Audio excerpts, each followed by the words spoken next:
forget marble bodies gleaming in the sunset and cries of "Heyo, heyo." That's Hollywood, not history.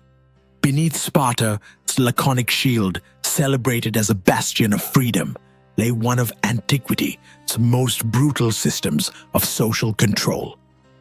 We have chosen to dissect this myth, not for scandal's sake, but because the truth about Sparta is far more horrifying than any fiction. Had we walked its streets in the 5th century BCE, we wouldn't have heard heroic songs, but silence. The silence of the suppressed, drilled, and broken. No walls, no markets, no theaters, only barracks, training grounds, and eyes full of suspicion. Sparta terrified Greece not through valor, but through paranoia. Its greatest enemy wasn't beyond the mountains. It lived within, in every home, every family. Ancient sources, from Plato to Plutarch, unflinchingly called it a camp of warrior slaves. Here, boys were torn from their mothers at age 7 to be shattered by the agonies of the Agoge. Newborns deemed unworthy were cast into the chasm beneath Mount Taygetus, and the Helots, the enslaved population of Messenia, labored on land their ancestors had tilled freely, paying with their lives for the slightest murmur of dissent in rituals disguised as hunts. Archaeologists have yet to uncover this single child's burial in Laconia, because children weren't buried there. They were eliminated. So what truly lay behind the legend of the East 300? And how could a society built on fear of its own people dare call itself free? Legend claims that weak or deformed newborns were thrown from the cliffs of Taygetus in a cruel rite of selection. But where is the proof? For decades, archaeologists have scoured the ravines at the mountain's base and found not a single infant skeleton. No bones, no burial traces. Modern research, including work by Nikos Papahatsis and a team from Aristotle University of Thessaloniki, confirms there are no mass infant graves in this area. So where did the myth originate? Our sources, Plutarch, Pausanias, wrote centuries after Sparta is golden age, relying on rumor, not evidence. Perhaps the ritual was symbolic. Perhaps it was propaganda. But even if no bodies fell from Taygetus, a child's fate was never their own. The decision wasn't made by father or mother, but by the Gerousia, the Council of Elders. Infants were brought to the Agora of Apollo and inspected like livestock at market. If they failed to meet the standard, they were removed. Life wasn't a right. It was a state-issued license. And the mother? The Spartan woman wasn't the keeper of the hearth, but a factory for future warriors. Unlike Athenian women confined to gynecea, Spartan women ran, wrestled, and managed estates. But this freedom was functional. Strong bodies existed solely to produce strong offspring. They were praised not for kindness, but for bearing, a shield, not a burden. At age 7, a boy was ripped from his mother's breast forever. Home gave way to barracks, affection to the whip, family to the squad. Modern psychologists would call this attachment trauma. Spartans called it education. Children learned to steal to survive, to stay silent, to hide weakness, to kill. First animals, then helots, then nemes. All for one purpose, never to become a burden to the polis. But what happens when a system built on fear of an internal enemy suddenly finds that enemy gone? Had we walked the path toward the Eurotas River in the mid-5th century BCE, we wouldn't have seen children playing hide-and-seek or molding clay animals. Instead, we'd have encountered 12-year-old boys, dirty, half-starved, shivering in the same tunic they had worn since age 7, unwashed for a full year. This wasn't poverty, it was method. Hunger wasn't a side effect of the Agoge. It was its core instrument. It was meant to burn comfort from the body and compassion from the soul. Ancient sources, including Xenophon, note that boys were deliberately underfed to teach survival, and survival in Sparta began with theft. Stealing was permitted, so long as you weren't caught. If caught, you weren't punished for theft, but for clumsiness. You were beaten, not as a criminal, but as a failure. Shame lay not in the crime, but in the failure. Each autumn, at the altar of Artemis Orthia, a spectacle unfolded that later drew tourists from Rome and Alexandria like a circus draws gawkers. Boys on the cusp of manhood endured public floggings, not symbolic, but real, bloody, sometimes fatal.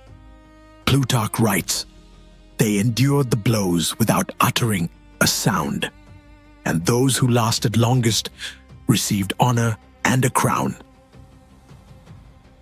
Archaeologists have found ritual whips and traces of repeated sacrifices in the area, but no memorials to the victims. Because the victims weren't at the boys, they were their weaknesses. Then came the pederasty, a word ancient authors either avoided or described obliquely. In adolescence, a youth became an aetetes, listener, to an older warrior, the Aaron, lover. These relationships were state-sanctioned, not for love, but for control. The elder monitored morality, taught tactics, tested loyalty, but the line between mentorship and exploitation was thinner than a spear's edge. Plutarch claimed the bond should be pure, yet Plato, in the Laws, bluntly called it a tool for crushing individuality. The youth had no right to refuse. His body, like his will, belonged to the polis. This wasn't education. It was dismantling. The Agoge didn't forge personality, it erased it. Every stage aimed at one goal: destroy the I to make room for the we. The phalanx demanded not heroes, but cogs. Without fear, without doubt, without inner voice. Even in battle, a Spartan didn't think of glory. He thought only of not shaming his unit. Flight wasn't forbidden because of the enemy, but because of his comrades. And yet, if the system was so perfect, why did it collapse? Why, by the 4th century BCE, could Sparta barely muster 100 true citizens? Where did those who survived the Agoge go?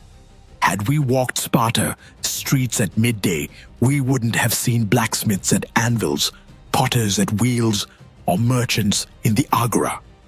We'd have seen silence, and behind it, shadows. The shadows of Helots, bent, silent, working from dawn to dusk. In fields, homes, barracks.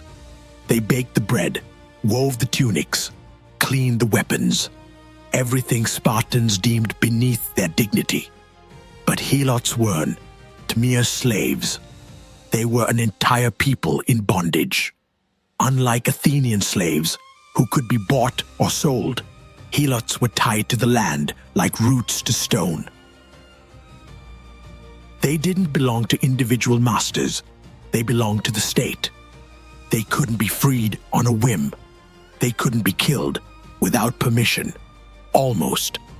Because once a year, in early autumn, the ephors, the 5 elected rulers of Sparta, would ascend the agora and solemnly declare war on the Helots, a legal formality with monstrous consequences. From that moment, killing a Helot was no longer murder. It did not defile the killer's hands before the gods. It required no atonement. It was encouraged. That's when the krypteia began. the secret service of the Agoge's top graduates.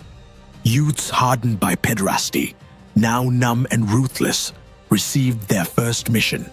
Vanished for months into rural Laconia and Messenia. Their goal wasn't reconnaissance or patrol. It was killing. Not the old, the young, or the sick, but the strongest, bravest Helots. Those who might spark rebellion. Those whose gaze lingered too long on a Spartan.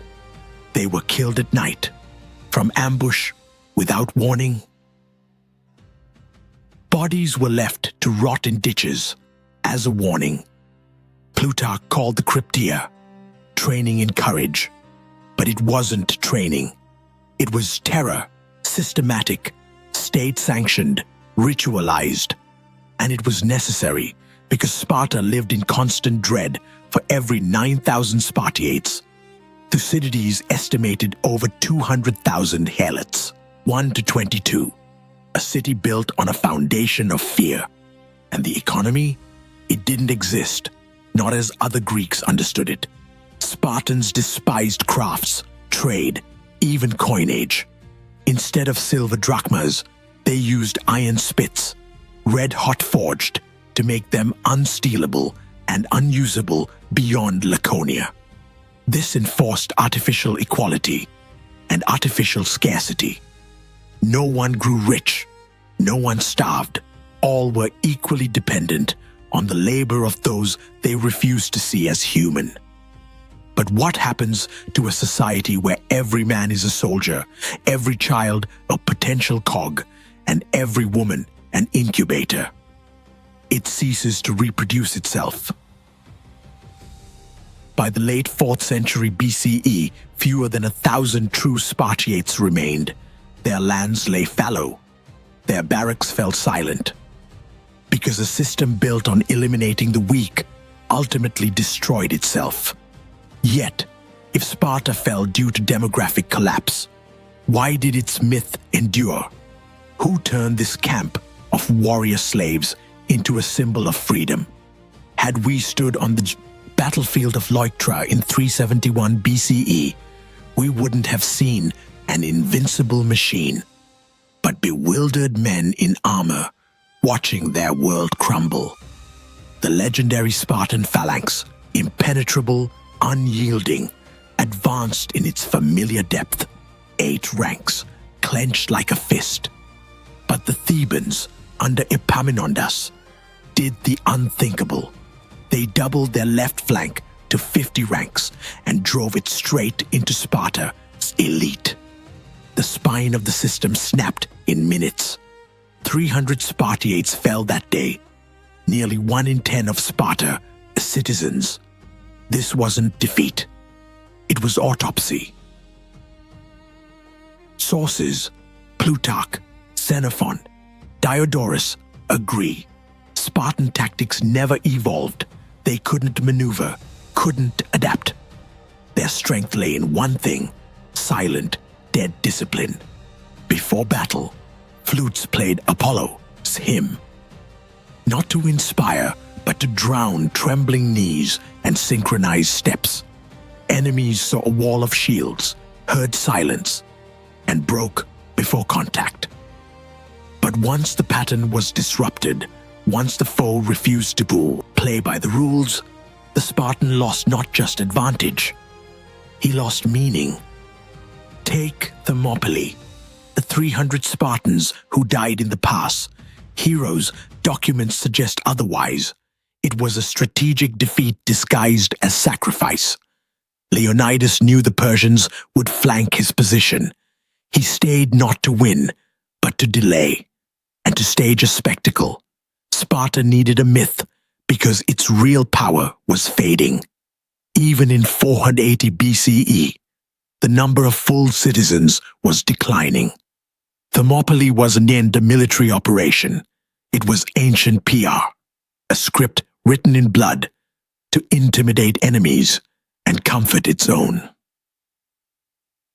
But this cocktail of fear and discipline had a fatal side effect. Fragility, a system that tolerated no dissent, could never produce a brilliant general. It could only repeat the same step until the ground beneath it vanished. After Leuctra, Sparta was never a great power again. Its army, already a museum piece in its own lifetime, became an object of Roman admiration. The Romans had forgotten that true strength lies not in rigidity, but in the capacity to change. So why do we still believe in the myth of the invincible? By the 3rd century BCE, Sparta had become a ghost of itself. 700 full citizens, that was all that remained of the once formidable power. Had we walked its empty streets, we'd have met no youths in blood-red cloaks, no squads marching to Apollo's flute, only silence and abandoned kleroi, land allotments that once fed warriors. Most now belong to women. Aristotle notes that Spartan women owned nearly half of Laconia, its land. Not because society had grown deprogressive, but because there were no men left. Sons died in war, daughters inherited, married the few survivors, and land concentrated in the hands of a few families. And what of those who couldn't afford the syssitia, the mandatory communal meals for every Spartiate? Their status was revoked. They became hypomeones. The diminished, second-class citizens, stripped of voice, and the right to wear the red chiton. They weren't killed. They were simply erased from the system. Documents confirm the poverty Sparta long masked as equality eventually bred a rigid caste. By the 2nd century BCE, Romans no longer feared Sparta. They visited it like a zoo. Pausanias wryly describes tourists from Rome paying to watch ancient customs. Boys were still flogged at Artemis' temple, but now for entertainment. Sparta had become a theme park of its own myth. But if a society built on denying weakness became a museum relic, then who truly benefited from this system? Open an 18th century political philosophy textbook or a modern far-right slogan, and you will see the same image. Sparta as a symbol of a healthy society where discipline trumps freedom and the collective outweighs the individual. Rousseau admired its equality, nationalists its purity, soldiers its fearlessness.